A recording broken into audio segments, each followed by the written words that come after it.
आमिर को बहुत ये कैरेक्टर बहुत अच्छा लगा था। जब हमने लिखा था तो उन्होंने कहा कि मुझे ये पार्ट करना है। पर मुझे लगा कि और उन्होंने किया भी, बहुत अच्छा ऑडिशन भी दिया आमिर ने, जो है हमारे पास स्टार का एक तरह से जो हम कहते हैं बैगेज है, वो आमिर लेकर आ रहे थे। इस वजह से हमने सोचा कि नहीं, रवि जी तो कमाल हैं। मुझे तो लगा कि इनसे बेटर कोई नहीं हो सकता है मनोहर। जी, लापता लेडीज का आइडिया कहाँ से आया? दरअसल ये स्क्रिप्ट आमिर को पढ़ने को मिली थी जब वो एक जज थे स्क्रीन राइटिंग के कंपटीशन में, जो सिनेस्तान ने 2018 में ऑर्गेनाइज़ किया था।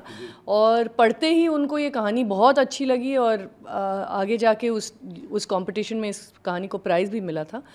पर वो घर आके उन्होंने एक 1 लाइन में मुझे कहानी जब बताई तो मुझे लगा कि मुझे बनानी है। और मैंने कहा कि कैन वी ये हम लोग कहानी लेके, मुझे थोड़ा रीराइट करना है, लेकिन ये कहानी मैं बनाना चाहूँगी। तो एक्चुअली आमिर को मिली थी ये पहले इस कंपटीशन के ज़रिए। और उसके बाद जब मुझे मिली, मुझे लगा इसमें काफ़ी पोटेंशियल है, इसमें बहुत सारे हम लोग चीज़ डेवलप कर सकते हैं, लिख सकते हैं इसमें। और इसको जो ड्रामा था, जो पहले इसका जॉनर थोड़ा रियलिस्टिक था, और मुझे चाहिए था कि उसमें हम कॉमेडी के व्यंग के, हाँ, व्यंग से बोलें, मनोरंजन से बोलें, ताकि जो भी कहना है वो मज़े से कहें और एक वो जर्नी मज़ेदार रहे जिन दोनों लड़कियों का।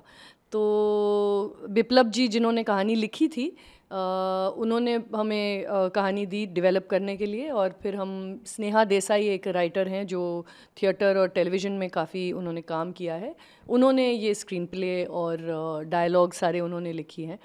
और फिर जाते जाते हमें लगा कि ये जो भोजपुरी टच हम देना चाह रहे हैं, उसके लिए हमें किसी एक्सपर्ट राइटर को उसका एक तरह से फ़िल्टर डालें कि ये ठीक साउंड हो रहा है कि नहीं।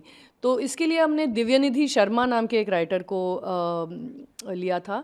और उन्होंने एक्चुअली ये पूरा मनोहर, ये जो रवि किशन का पुलिस का कैरेक्टर है, उसको पूरी तरह से उन्होंने डेवलप किया। तो दिव्यनिधि शर्मा ने काफ़ी एडिशनल डायलॉग्स और ये एक कैरेक्टर भी डेवलप किया। मैं ये पूछ रहा था, जो छोटी फिल्में काइंड ऑफ होती है, जो कंटेंट ड्रिवन फिल्में होती है, उसमें कास्टिंग भी एक बड़ा चैलेंज होता है। जी, कैसे रवि किशन, कैसे और जो इतना चेहरे के अलावा एक्टिंग वो अपने कैरेक्टर को पकड़ लें, उसमें आपने किसने आपकी ज़्यादा हेल्प की?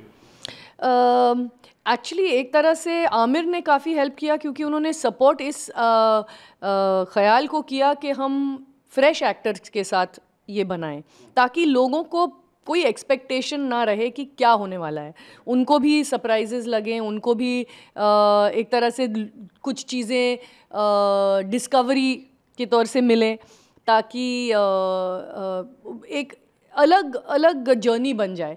नहीं तो जब आपको स्टार्स दिखाई देते तो आपको पता चल जाता है, हाँ ये हीरो है, ये विलन है, ये ये कहानी में ये अच्छा ही होगा इसके साथ, या फिर ये कुछ बुरा ही करने वाला है। लेकिन हमें उसको एक तरह से सस्पेंसफुल रखना था अंत तक। और इस डिसीजन में आमिर ने काफ़ी मेरा सपोर्ट किया। उनको भी लगा कि हाँ, फ्रेश फेसेस से ये कहानी बहुत रियल लगेगी, बहुत लोगों को दिल को छुएगी कि ये लोग एक्चुअली हैं, निर्मल प्रदेश एक जगह है और ये लोग एक्चुअली हैं। तो और हमारे कास्टिंग डायरेक्टर रोमिल जो एमपी से हैं, उनकी कास्टिंग का तरीका बहुत अलग है। वो बहुत थिएटर ग्रुप्स में कास्टिंग करते हैं, रियल लोगों में कास्टिंग करते हैं। तो एक तरह से उनके और हमारे ख्याल काफ़ी मैच हुए और कास्टिंग बहुत वक्त तक चला।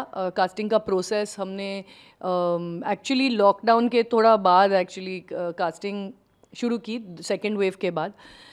तो काफ़ी वक्त तक चला और इसीलिए हर एक कैरेक्टर, क्योंकि हमें चाहिए था कि हर एक कैरेक्टर, हर एक किरदार का जो चेहरा है वो एकदम से आपको एक तरह से आपको याद रहे, यादगार रहे, हर एक का चेहरा, हर एक का हर किरदार का कैरेक्टर। तो इसमें रोमिल का बहुत हाथ है। रोमिल ने रवि किशन वाला कैरेक्टर पहले आमिर साहब ने भी ऑडिशन। जी, आमिर को बहुत ये कैरेक्टर बहुत अच्छा लगा था। जब हमने लिखा था तो उन्होंने कहा कि मुझे ये पार्ट करना है। पर मुझे लगा कि और उन्होंने किया भी, बहुत अच्छा ऑडिशन भी दिया आमिर ने जो है हमारे पास, और हमें एक्चुअली काफ़ी सोचना पड़ा क्योंकि वो सोचने पर मजबूर किया आमिर ने, क्योंकि ऑडिशन बहुत अच्छा था। लेकिन मुझे लगा कि आमिर में स्टार होने के वजह से एक तरह से एक्सपेक्टेशन बन ही जाता है इस कैरेक्टर के लिए। आपको लगता है कि ये कुछ करने वाला है या कुछ अच्छा ही करेगा या कुछ बुरा, विलन नहीं हो सकता है, तो ये सारे जो स्टार का एक तरह से जो हम कहते हैं बैगेज है, वो आमिर लेकर आ रहे थे। इस वजह से हमने सोचा कि नहीं, किसी को लेना चाहिए जो एकदम से ये रोल में इतना फिट हो कि आपको बिल्कुल पता नहीं चलना चाहिए कि ये आदमी क्या करेगा। और रवि जी तो कमाल हैं, मुझे तो लगा कि इनसे बेटर कोई नहीं हो सकता है मनोहर। मुझे एक्चुअली जी जी उनका बेटर लगा। नहीं, उनमें एक तरह से एक रियलिज्म है इस रोल में, वो इस तरह से फिट बैठते हैं कि मुझे लगता है और कोई नहीं कर सकता है। आमिर ने तो बहुत अच्छी एक्टिंग की उसमें, लेकिन जो एक तरह से क्या कहते हैं, एक जब रोल बनी हुई होती है किसी के लिए, उनको फिर एक्टिंग की ज़्यादा ज़रूरत नहीं पड़ती उस तरह से।